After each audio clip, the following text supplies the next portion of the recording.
Et donc, maintenant, Rabbi Nachman nous dit, venez maintenant, on va jeter carrément, pour un instant, l'histoire qui s'est passée avec le sage, et venez, on va commencer à raconter l'histoire de ce qui s'est déroulé avec le simple de notre histoire. Le simple, comme on l'a dit plus haut, avait appris le métier de cordonnier. Et vu qu'il était simple, alors il a dû apprendre, contrairement au sage, beaucoup de temps, beaucoup d'années, pour pouvoir apprendre parfaitement ce métier-là. Et malgré tout, il n'était pas expert dans ce métier-là parfaitement. Et donc il s'est marié. Et il travaillait pour pouvoir avoir de quoi subvenir aux besoins de la maison. Mais vu qu'il était simple et qu'il n'était pas expert dans son métier, alors l'argent qu'il tirait, les bénéfices de son travail étaient extrêmement réduits. Il n'avait même pas le temps de manger tellement il devait travailler pour pouvoir faire son travail parce qu'il était constamment en train de devoir travailler vu qu'il n'était pas expert, ça lui prenait plus de temps que les autres.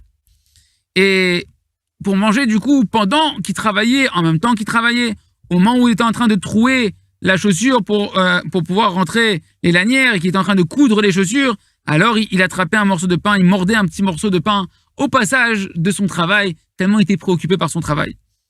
Il lui dit Rabbi Nachman, et son habitude et sa coutume, c'est qu'il était toujours besimcha. Uminago haya, shehaya tamid besimcha. Il était tout le temps joyeux. Il dit Rabbi Nachman, besimcha gdola meod, dans une grande joie.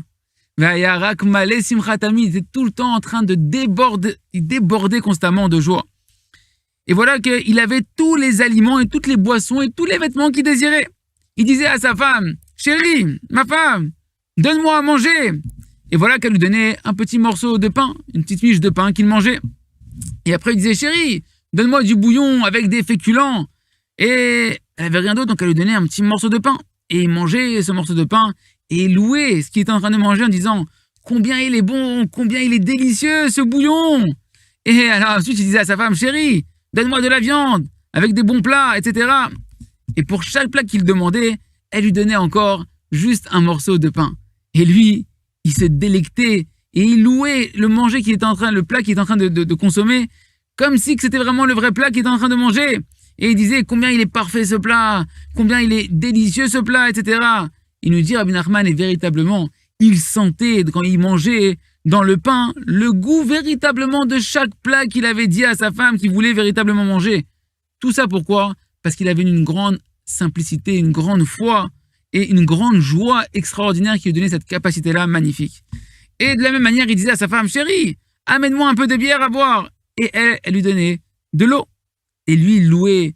Et il disait, combien elle est bonne cette bière, combien elle est délicieuse. Donne-moi ensuite, chérie, s'il te plaît, du miel. Et elle n'avait rien d'autre que de l'eau à lui donner. Donc elle lui donnait de l'eau. Et lui, il louait également de la même manière, comme s'il mangeait du miel. Ensuite, il disait, chérie, donne-moi, s'il te plaît, un bon verre de vin, etc. Et elle lui donnait toujours de l'eau. Et lui, il se délectait et il prenait un plaisir extraordinaire de la boisson qu'il était en train de boire, comme si qu'il buvait la boisson qu'il avait demandé à sa femme.